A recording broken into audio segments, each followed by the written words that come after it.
Okay, JJ Reddick was recently asked, "Hey, what team with a young core do you like? Do you like the most? Whatever, right?" So he wasn't specifically asked about the Pistons. He was just Nope. asked, "What do you think?" So here he goes. Which team right here with a young core you most excited to see based off this summer going into next year? He Yep. said the Pistons. So Yes, he did. I'm not gonna I'm not gonna read this to you word for word, but he's just talked about our young core, talked about, hey, I could see kind of the Oklahoma City Thunder League where all of a sudden you're not good, all of a sudden you're good. And then Yeah. he said in 2 or 3 years, they Well, will this be is the one of big the part. best teams in the Eastern Conference. And so, Craig, I'll throw it to you. What I like about this, number one, is JJ Reddick. If you've ever listened to him, he's not Stephen A. Smith. He's not No. just shouting things to say them, but he has thoughtful thought. He's thoughtful. He's well spoken. He knows the game. And so for him to say, hey, the Pistons, when he wasn't specifically asked about, if it'd be one thing, what do you think about the Pistons? Oh, I think they're good. I like what they did. It was of the young core and the teams that are developing. Who do you like? So Craig, with that, when you hear JJ Reddick, someone like that say, hey, not only do I like them, but in the next 2 or 3 years, they're Yeah. going to be one of the best teams in the Eastern Conference. What are your thoughts on that? Well, my thought was I think we're 2 years away from like being okay.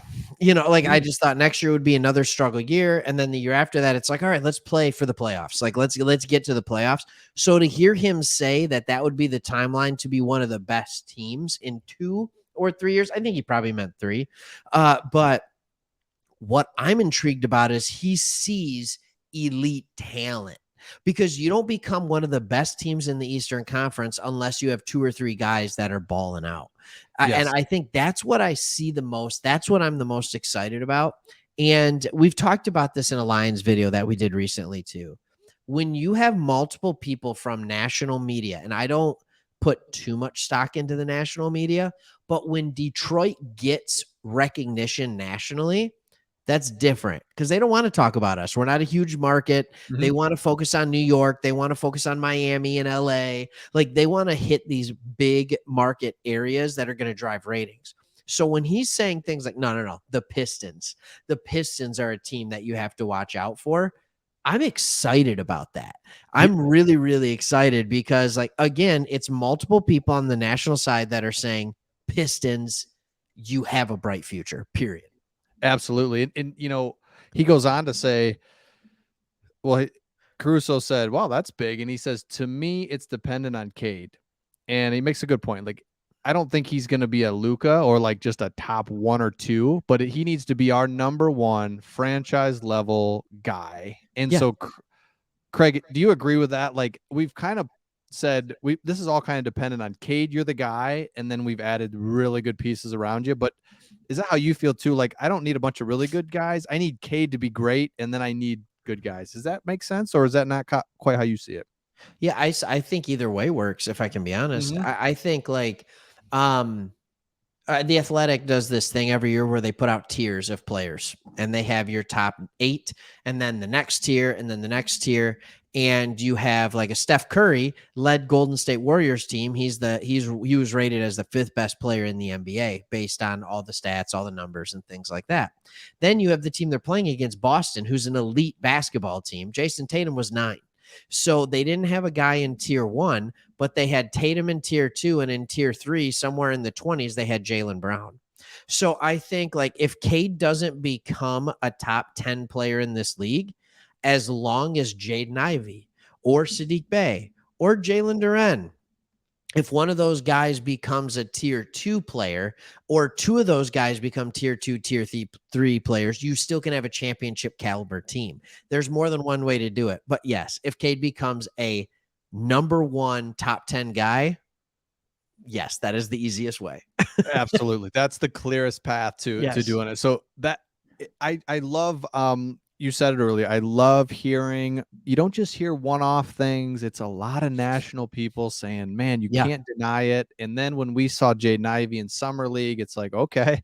Um that's cool," because I mean, Yeah. he had a couple like the first game to close out the game. It just seemed like he took one dribble from half court. One dribble, boom boom. Yeah. layup. And it's just like, man, that's stuff that really gets you excited and really gets the attention of the national guys. So I know you and I are excited about Cade. We're excited about the young core, but then there's also, other guys that's like, man, I didn't know like some of the depth at center that we have, or some of the pieces where it's like, I'd like to see how that kind of gets like unfolds throughout the season. There's a lot of unknowns. We just did a video about the Lions on this, where we've got a lot of unknowns. And talk about unknowns, man. We are young and we are Yep. ready to really show different things, but there's a Yes. lot to be seen. And that's what makes it exciting, is we know we're not going to win the title next year, but Right. it's like, can I just see, Ivy, are you the guy? And it's, or, Yeah. I want to see all these things. And that's what makes it exciting for us to watch and really see our team going forward. Yeah, I think the question for me is, are we going to be like that meteoric thunder rise with KD Westbrook and all that kind of stuff? Or are we going to be kind of we got there a little sooner than we were supposed to. Then it took a while, like the Boston Celtics. Like I remember, what was it, 4 years ago, they're in the Eastern Conference Finals. And it's like, ooh, they got there really quick. I think that was the Kyrie team. Yeah. But he was hurt. And they took the Cavs to 7 games or something like that. But then we didn't see them back at beating the best teams for another 3-4 years. I don't know where we're going to be. I will say some of these things. You were talking about other pieces. I think we're acting like Alec Burks is just a body. He's not. Like, he's a good basketball player. Yes. Kelly Olynyk has been a good basketball player in the right thing. Burks has been a role player. He's also, when the Knicks were really bad, he was scoring almost 20 points a game. Like, I mean, like, he's done it all. And the last thing I'll say on that, rules help Jaden Ivey. You know that take foul that every team is doing when you start a fast break and you just foul them and then they get the ball out of bounds and they go, see ya, it's gone. Like, I thought about doing a whole new video on that thing. So when you have guys that can start a fast break and guys who can run like Jaden Ivey, it's going to be great. It's going to be fun, and you're not going to see it slow down as much. I forgot about that, dude. I love the rule changes. What was last year's where the pump fake and I'm just gonna flop all over. It's like, yes, what are you doing? You could have shot that. Like, well, no, he was kind of in my way and I leaned. All that stuff just is like jumped into him. No, yeah, jump and just flop. So I'm excited about that. And one thing I was thinking, Craig, that because I kind of get carried away with thinking, why can't we be good next year, right? Like, yeah, it is hard not to think that, isn't it? Yeah, like what he's leading, Jaden Ivey on the fast break, and we're doing all this stuff. But I sent this to you. I sent this to you. It's the Players Tribune, the Knuckleheads podcast, where they talk to stars, NBA stars, future present stars, or guys that older, and they just talk. They ask them the first question, who's the first player to kind of welcome you to the NBA, and to hear those guys talk about, man, this is the NBA, like they're gonna take their lumps big time. I don't care.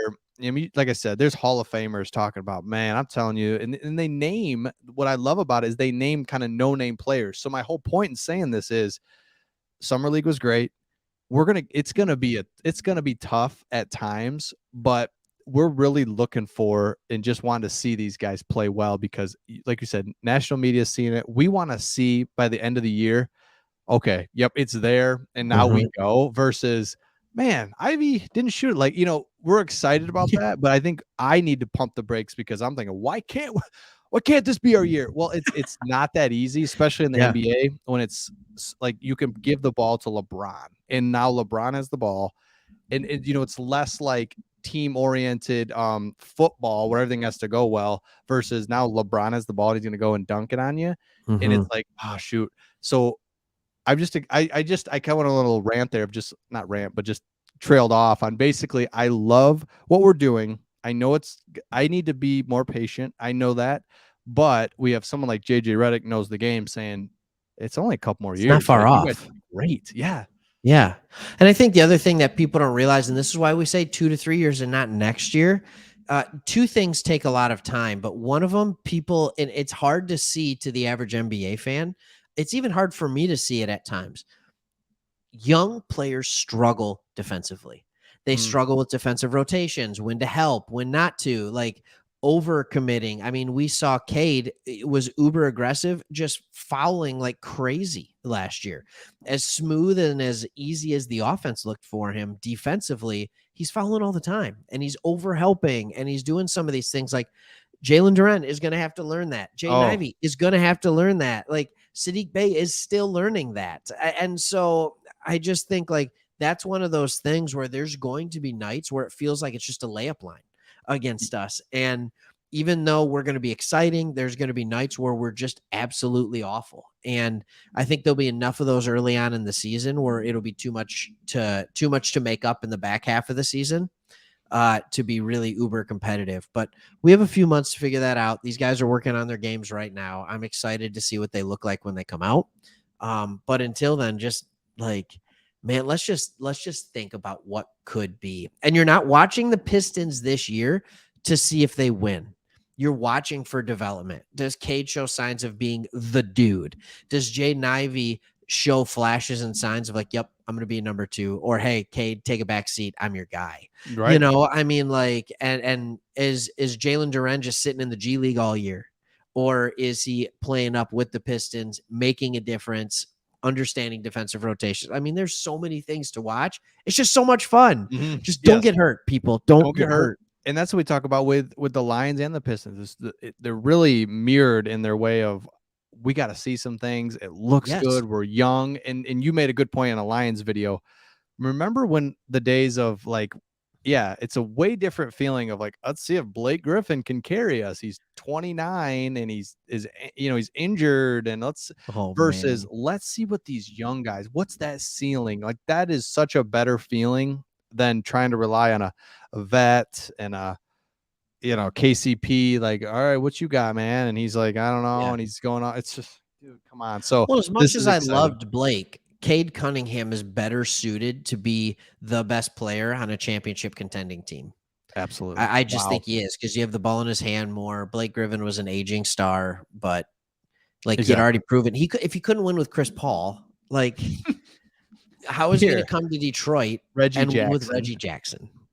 So sweaty. I mean, whenever we bring up his name, we bring that up. It's like, man, every month you would miss a game due to dehydration. It's like, how does he not miss every other game? Have you seen that guy? And you're the like visiting team, and he's come, the Pistons are visiting, and you're the mop guy, and you're like, oh shoot, scouting report. I got to get out there when he shoots free throws, and he's so okay. So can I tangent for a second? Absolutely. Reggie Jackson tangent. We should make a whole video on this. So I remember very first game with the Pistons, he comes over. I'm like, what's he going to do? Like, is this exciting? Like, you're trying to get excited about your mediocre basketball team. And first time out, like, I see him on the court and he looks rough. Like, he wasn't breathing, like he couldn't catch his wind and stuff like that. And I'm watching and I see him go to the side of the bench and just throw up. Right. So he pukes. Later after the game, he does an interview and he said he forgot to do his breathing exercises because he was caught up in the moment and he got really fatigued really fast and went and threw up. And then you remember the like oven mitts that he would wear during games, like to keep his hands warm. Like like what was going on with this guy? We should have known, right? You got him. As soon as he put on those mitts, I was like, oh, he ain't it. No. And you got he probably had something real going on, but in my mind, I'm just like, no, he's not a star. I don't like this. Let us know in the comments any Reggie Jackson stories that you have that we would love to learn. And by the way, Craig and I read all your comments. We learn a lot from you guys. So keep putting the comments in, and make sure you subscribe. And with that, we'll see you on the next one. See ya.